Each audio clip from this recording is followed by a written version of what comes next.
Quand on me demande mes styles de jeux préférés, en général je réponds cela.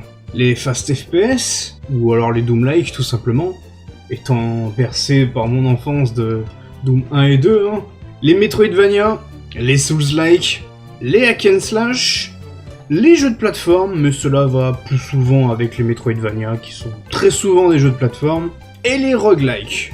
Mais les roguelike, j'ai tendance à ne pas trop en parler parce que j'ai plus trop le temps d'y jouer en ce moment. Disons que pour faire un roguelike à 100%, la plupart du temps, il te faut une bonne cinquantaine d'heures et j'ai plus trop le temps de jouer à ce genre de jeu. C'est pour ça qu'aujourd'hui, je vous propose cette petite vidéo qui va parler de mes styles de jeux préférés, où ici, je vais vous donner quelques titres à vous conseiller, tout simplement, qui sont, je dirais, mes préférés, ou alors des trucs que j'ai beaucoup appréciés sur le moment. En tout cas, je voulais vous partager ces petits jeux dans une courte vidéo où je vais pas trop m'étendre sur les jeux, je vais juste vous dire les titres, question de pas trop vous spoiler si vous voulez les faire. Intro très courte, mais en même temps j'ai pas trop envie de m'étendre sur le sujet et de faire une vidéo de 40 minutes. Alors je vous propose sans plus attendre de passer au premier style de jeu préféré, le Fast FPS.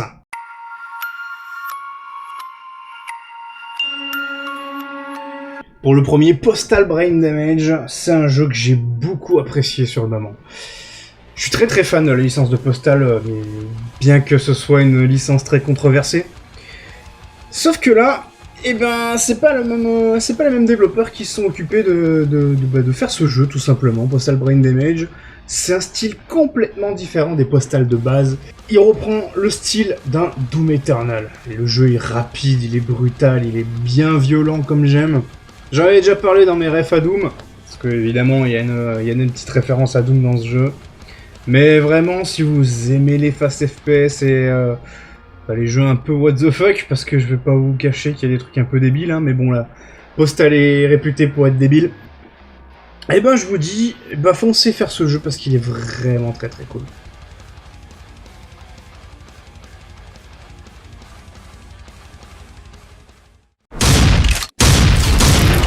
Let's rock and roll. Project Warlock, ça fait un petit moment que j'ai fait ce jeu.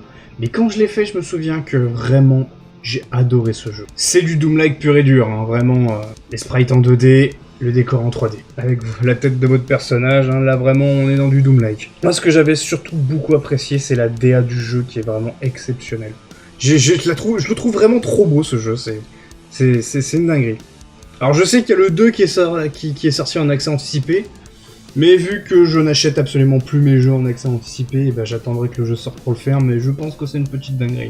Ce que j'avais aussi beaucoup apprécié dans ce jeu, c'est que durant les épisodes, vous voyagez beaucoup dans des décors et des biomes différents, avec des ennemis bien évidemment différents à chaque biome. Et ça, je trouve que c'est vraiment très cool pour donner de la fraîcheur au jeu. Il y aura possiblement un petit FPR sur chacun des jeux que je vous parle maintenant, hein. Petite dinguerie, moi je vous conseille d'aller le faire.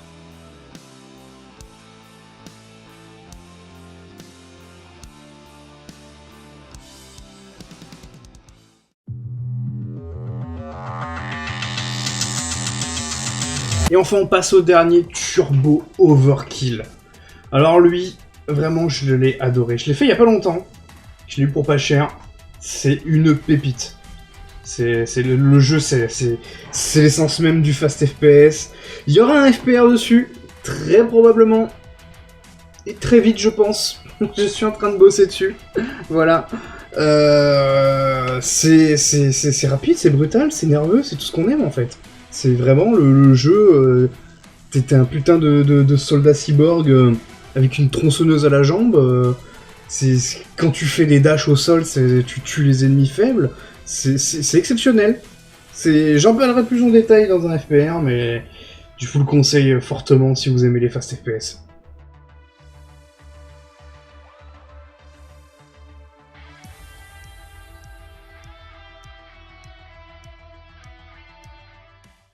Passons ensuite au Metroidvania avec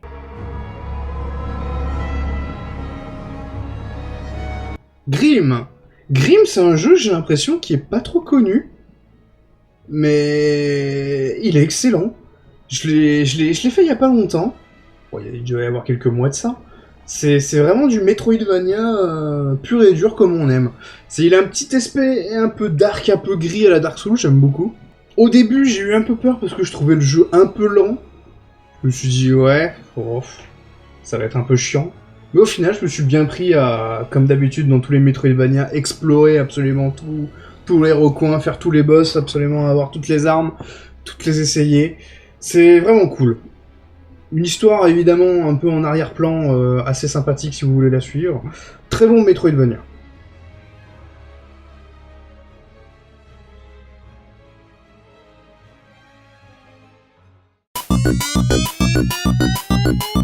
The Messenger. Bon, celui-là, ça fait un petit moment que je l'ai fait. Petite pépite. C'est un bel hommage au jeu rétro. Dans ce jeu, vous alternez entre le présent et le futur. Si je me souviens bien, je fais un petit peu de tête là, je vous le dis. Et tout simplement, en fait, ça change d'époque, ça change de graphisme en quelque sorte. Les musiques en 8 bits sont un peu améliorées. C'est vraiment, il y a un changement d'atmosphère dans ce jeu qui est franchement cool. Évidemment, petit Metroidvania, hein, donc on a les classiques, hein, les allers-retours dans les zones. Le personnage est fluide, il est franchement agréable à jouer. Les musiques sont, quant à elles, exceptionnelles. Je vous le conseille fortement. C'est un très très bon jeu.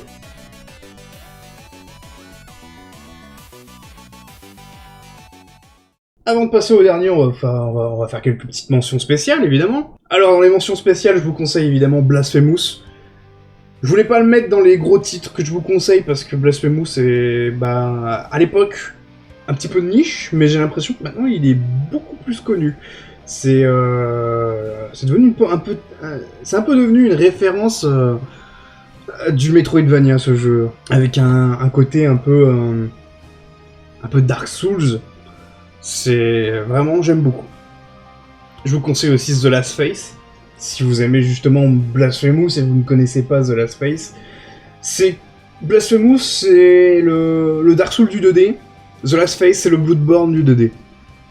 Un petit peu déçu de The Last Face parce que je l'ai fini en une dizaine d'heures. Je trouve ça très très court. Le jeu, je l'ai un petit peu roulé dessus. Je m'attendais pas à ne pas galérer. Mais voilà. Un très très bon jeu quand même.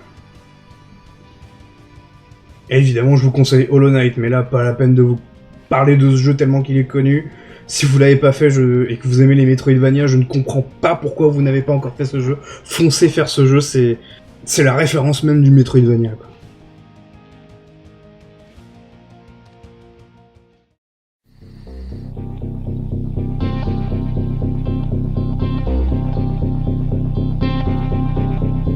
Ah, Salt and Sanctuary. Je pense mon Metroidvania préféré. Est-ce que vous vous souvenez de Newground ?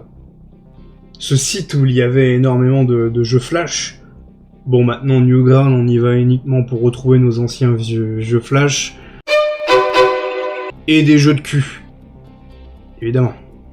Mais Salt and Sanctuary, très sincèrement, il a le graphisme des jeux Newground de l'époque.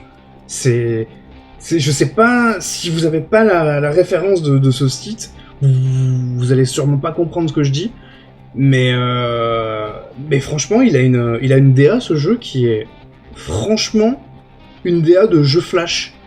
Sauf que c'est un vrai jeu, hein, vraiment, c'est un excellent Metroidvania, c'est mon préféré, qui est évidemment un hommage à Dark Souls, hein, parce qu'il reprend toutes les mécaniques, boss, système d'âme pour upgrade son personnage, arbre de talent, bon, il n'y en a pas dans Dark Souls, mais là, il y a un arbre de talent. Mais franchement, Salt and Sanctuary, je vous le conseille fortement, mais accrochez-vous parce qu'il est extrêmement dur. Dur dans le sens où, vraiment, là, il est punitif. Déjà, vous n'avez pas de carte. Contrairement à tous les Metroidvania récents, vous avez une minimap, vous savez où aller, vous avez des points de téléportation, là, nada. Pas de carte, c'est vraiment tout de mémoire. Il y a des pièges qui sont très très très punitifs. Il y a un truc que j'aime pas trop dans ce jeu, c'est certains boss qui ont des attaques magiques qui peuvent te one-shot. Ça, je vous avoue que c'est un peu insupportable. Mais à côté de ça, on a une DA magnifique, des musiques. Pas beaucoup de musique, qui sont très discrètes, mais le peu de musique qu'il y a, elles sont exceptionnelles. Surtout, celle du boss final que j'écoute encore aujourd'hui. Et je vous mettrai pas d'image pour pas vous spoiler si vous voulez le faire, mais je vous la mets en fond, parce que vraiment, petite pépite, voilà. Je vous le conseille fortement si vous avez le courage.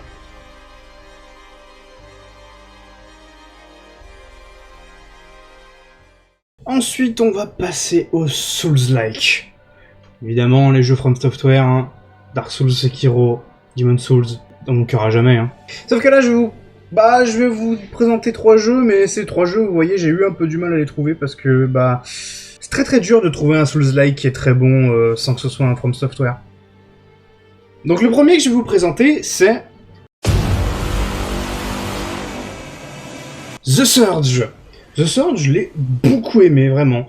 Je dirais pas que c'est le jeu du siècle, mais c'est un Souls-like que moi, franchement, j'ai beaucoup aimé explorer. Assez dur. Le jeu est très très très punitif, surtout sur les boss. Il y a très peu de boss. On a 6 ou 7, je crois, voire même que 6, si je me souviens bien. Et putain, qu'est-ce qu'ils sont durs, hein. C'est des sacs à PV. Dans ce jeu, vous êtes un handicapé. Voilà, c'est rigolo de le souligner, c'est l'un des seuls jeux que j'ai vu où vous êtes un putain d'handicapé en fauteuil roulant.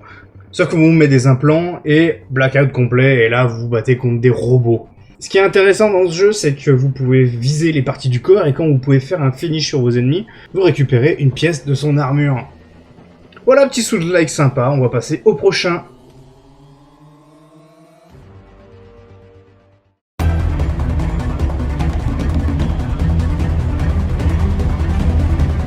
Remnant from the Ashes, ou juste Remnant, parce que le 2 s'appelle Remnant 2, donc il n'est pas from the Ashes. Du coup c'est Remnant not from the Ashes, le 2, mais là c'est Remnant from the Ashes. Bon d'accord, j'arrête. Dans ce jeu que j'ai beaucoup apprécié, qu'on peut considérer comme un Souls-like, déjà d'une, vous n'êtes pas au corps à corps.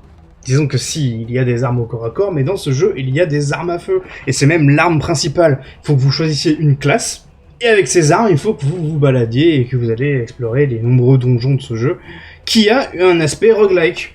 Tout simplement parce que les zones seront pas forcément les mêmes que les autres que vous prendrez, bien qu'il y en ait très peu, et les boss de fin de niveau aussi sont assez différents. Bon, il y en a que 2, mais vous pouvez tomber soit l'un soit l'autre. Ce qui est sympathique, je veux l'admettre. Un bon petit TPS en Souls-like, franchement, j'ai beaucoup aimé. Il faudrait que je me fasse le 2.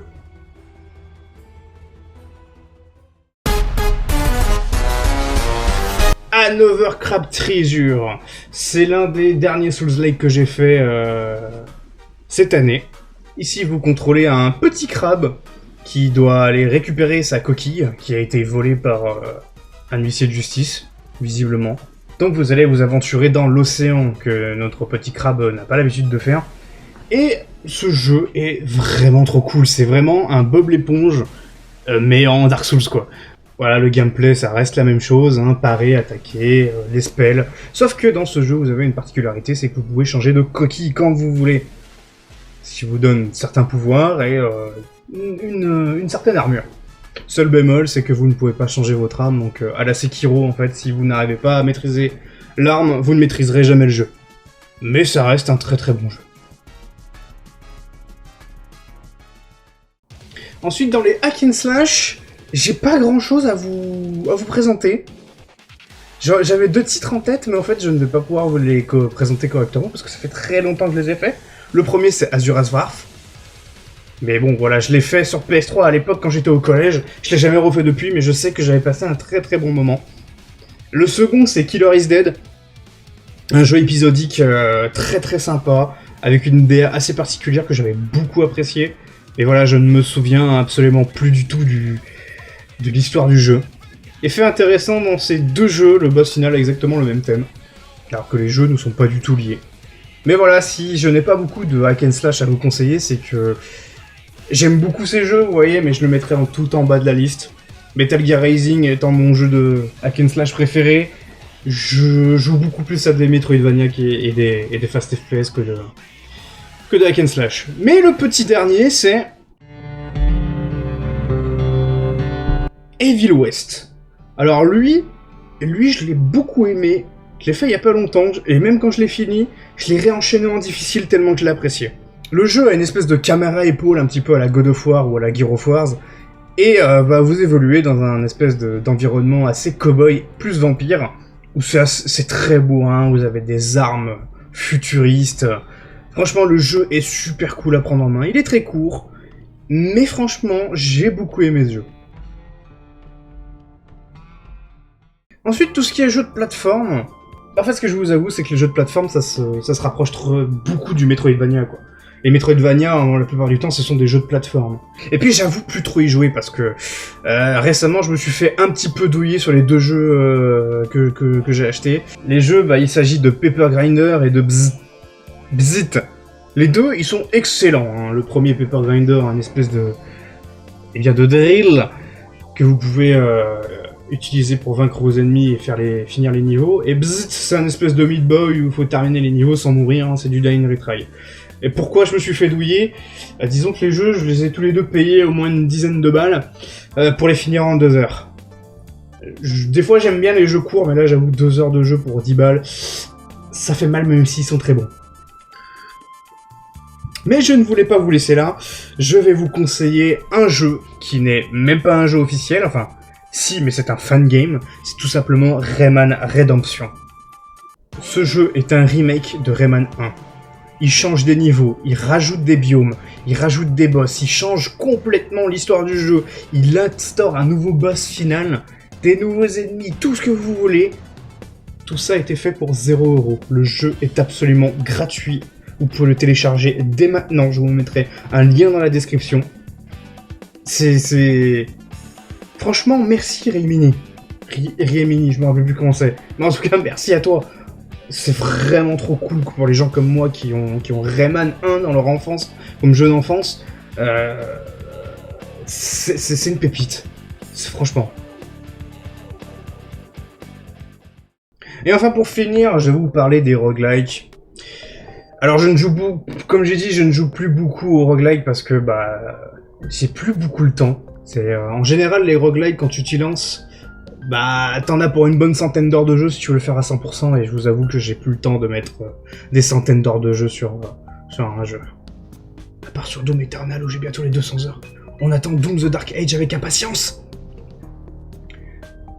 Voilà, roguelike, j'ai joué énormément à Isaac, à Enter the Gungeon, à Neon Abyss, à tout ce genre de trucs. Mais je veux bien vous conseiller Risk of Rain 2, qui est pour moi une petite pépite.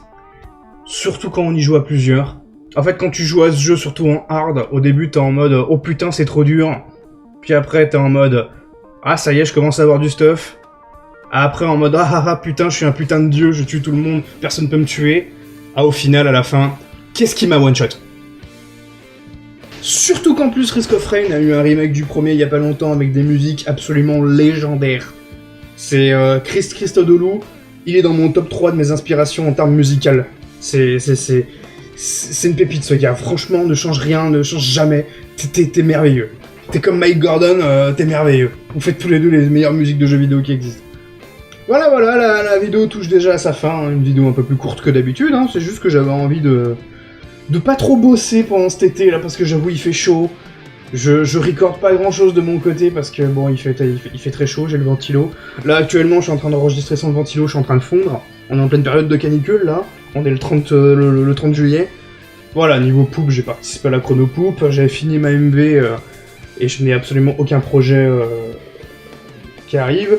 Les FPR sont toujours en cours d'écriture, comme ça pendant les grosses chaleurs je peux bien juste écrire devant mon PC sans enregistrer. Absolument aucun projet jusqu'à septembre en tout cas. Je vous prépare une vidéo qui sortira en septembre je pense, et une à Halloween. Voilà, d'ici là portez-vous bien, et à la prochaine pour une prochaine vidéo, quoi que ce soit. Allez, des bisous.